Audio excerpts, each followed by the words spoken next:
আসসালামু আলাইকুম এভরিওয়ান। আজকে আমি আপনাদের জন্য এমন একটি রেসিপি বানাতে যাচ্ছি যা খেলে ফিলটা একদম ওয়াও হয়ে যাবে আর মন বলবে আরো চাই আরো চাই। একবার বানালে সবাই আপনাকে বলবে you are the momo queen. তো চলুন রেসিপিটি শুরু করি।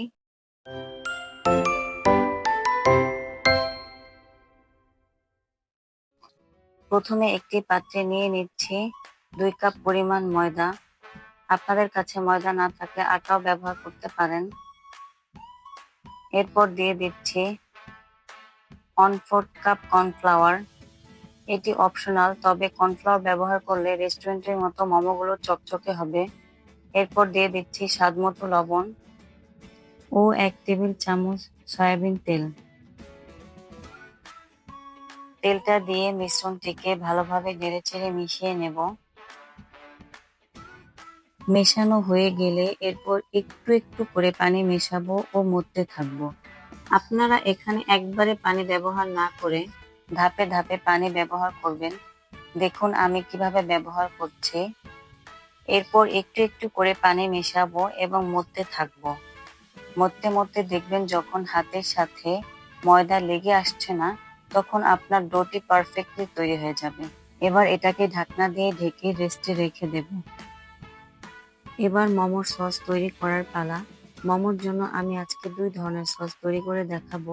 প্রথমে একটি বাটিতে নিয়ে নিচ্ছি 1/2 টেবিল চামচ সয়া সস,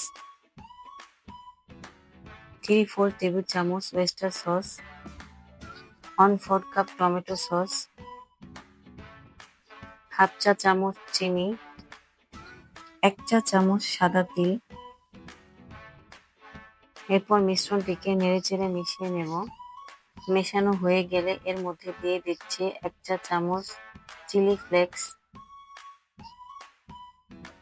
এখানে আমার বাটিটি ছোট হয়ে গিয়েছে, তাই বাটিটা চেঞ্জ করে নিচ্ছি। ঝালটা টেস্ট করে আমি এর মধ্যে আরো 1 চামচ চিলি ফ্লেক্স দিয়ে দিচ্ছি। এবার 2 টেবিল চামচ তেল প্যানে হাই হিটে গরম করে বাটিতে ঢেলে দিচ্ছি। এরপর ভালোভাবে নেড়েচেড়ে মিশিয়ে নিই। তৈরি হয়ে গেল মোমো ডিপিং সস। এবার দ্বিতীয় সস তৈরি করে নেব। তার জন্য একটি বাটিতে নিয়ে নিচ্ছি 1/3 কাপ টক দই, 1 টেবিল চামচ ধনিয়া পাতার সস, পরিমাণ মতো বিট লবণ। এরপর দিয়ে দিচ্ছি 1 চামচ চিলি ফ্লেক্স, সামান্য পরিমাণ সাদা লবণ। এরপর এটাকে নেড়েচেড়ে মিশিয়ে নেব। আমি এখানে যে টক দইটা নিয়েছি সেটি বেশি টক ছিল না, তাই আমি চিনি ব্যবহার করিনি। আপনাদের টক দই যদি বেশি টক হয় তাহলে আপনারা পরিমাণ মতো চিনি দিয়ে নেবেন। তৈরি হয়ে গেল আমার দ্বিতীয় সসটি। মোমোর ফিলিং তৈরি করার জন্য আমরা একটি স্পেশাল মশলা তৈরি করে নিচ্ছি। একটি প্যান গরম করে এর মধ্যে দিয়ে দিচ্ছি 1/3 কাপ সয়াবিন তেল, কয়েক টুকরা রসুনের কোয়া। আমি এখানে বড় সাইজের রসুনের 4টি কোয়া নিয়েছি। এরপর দিয়ে দিচ্ছি মাঝারি সাইজের 4টি পেঁয়াজ। এখানে পেঁয়াজগুলোকে আমি টুকরো করে কেটে নিয়েছি। তারপর একটু নেড়েচেড়ে ভেজে নেব। ভাজা হয়ে গেলে এর মধ্যে দিয়ে দেব 6 থেকে 7টা কাঁচামরিচ। এখানে ঝালটা আপনারা আপনাদের পছন্দ অনুযায়ী ব্যবহার করবেন। এরপর এটাকে আমরা কিছুক্ষণ ভেজে নেব। ভাজা হয়ে গেলে এর মধ্যে দিয়ে দেব 1 টেবিল চামচ আদা রসুন বাটা। তারপর আবার একটু নেড়েচেড়ে ভেজে নেব। ভাজা হয়ে গেলে এর মধ্যে দিয়ে দিচ্ছি 1/2 টেবিল চামচ সয়া সস। এরপর একটু নেড়েচেড়ে এর মধ্যে দিয়ে দিচ্ছি 1/2 টেবিল চামচ ওয়েস্টার সস। তারপর এটাকে মিশিয়ে নিয়ে এর মধ্যে দিয়ে দিচ্ছি 1 টেবিল চামচ চিলি সস। এরপর এই মিশ্রণটাকে ভালোভাবে নেড়েচেড়ে মিশিয়ে নেব।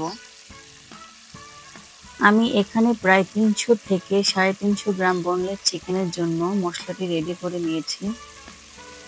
ও আরেকটি ইম্পর্টেন্ট কথা, যখন থেকে সসগুলো দেওয়া শুরু হবে তখন থেকে চুলার আঁচ লো হিটে রাখতে হবে। এরপর মশলাটিকে চুলা থেকে নামিয়ে ঠান্ডা করে নেব। এখন একটি ব্লেন্ডারের জারে দিয়ে দিচ্ছি 300 থেকে 350 গ্রাম বোনলেস চিকেন ও আগে থেকে রেডি করে রাখা মশলাগুলো।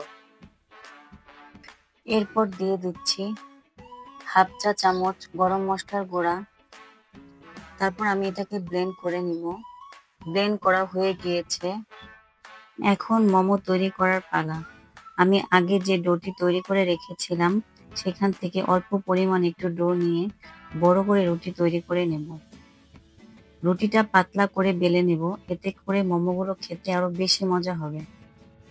এরপর একটি বয়ামের ঢাকনা নিয়ে ছোট ছোট করে লেচি কেটে নিচ্ছি।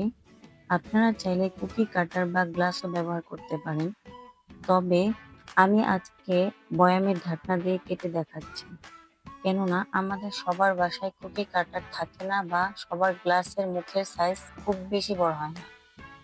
ঢাকনা দিয়েও যে এত সুন্দর করে সমানভাবে লেচি কেটে নেওয়া যায় তা আমি নিজেই করে দেখাচ্ছি। দেখুন আমার লেচিগুলো কতটা পারফেক্ট হয়েছে। এখন মোমোগুলো তৈরি করে নেব। মোমোর ডিজাইনগুলো তৈরি করে নেওয়া খুবই সহজ। আমি একটি একটি করে তৈরি করে দেখাচ্ছি। একটি লেচি নিয়ে এর উপরে দিয়ে দিচ্ছি চিকেন কিমা। আমার আঙুলের দিকে খেয়াল করুন আমি কিভাবে তৈরি করে নিচ্ছি মোমোর ডিজাইনগুলো। আমি আপনাদের মোমোর কয়েকটি সহজ ডিজাইন তৈরি করে দেখাচ্ছি, যা আপনারা একটু চেষ্টা করলেই পারবেন। দেখুন আমার মোমোগুলো কতটা সুন্দর হয়েছে। এখন মোমোগুলোকে স্টিম করে নেব। আমি রাইস কুকারে স্টিম করছি, আপনারা চুলায়ও করতে পারেন। রাইস কুকারে আগেই গরম পানি বসিয়ে রেখেছিলাম। এখন স্টিমারের উপর অয়েল ব্রাশ করে নেব। তারপর মোমোগুলোকে ধীরে ধীরে বসিয়ে দেব। এখানে স্টিমারের ওপর অবশ্যই অয়েল ব্রাশ করে নিতে হবে, না হলে মোমোগুলো লেগে যাবে। মোমোগুলোকে স্টিমারের উপর বসিয়ে দিয়ে ঢাকনা দিয়ে ঢেকে দেব 10 মিনিটের জন্য। 10 মিনিট পর ঢাকনাটা তুলে এক এক করে মোমোগুলোকে উঠিয়ে নেব। তৈরি হয়ে গেল খুবই মজাদার চিকেন মোমো। রেসিপিটি একবার ট্রাই করে দেখুন, যাকে খাওয়াবেন সেই আপনার ফ্যান হয়ে যাবে। চ্যানেলটি সাবস্ক্রাইব করে আমাদের পাশেই থাকুন। পরবর্তীতে নতুন কোনো রেসিপি নিয়ে আপনাদের সাথে দেখা হবে। সেই পর্যন্ত সবাই ভালো থাকবেন, সুস্থ থাকবেন। আল্লাহ হাফেজ।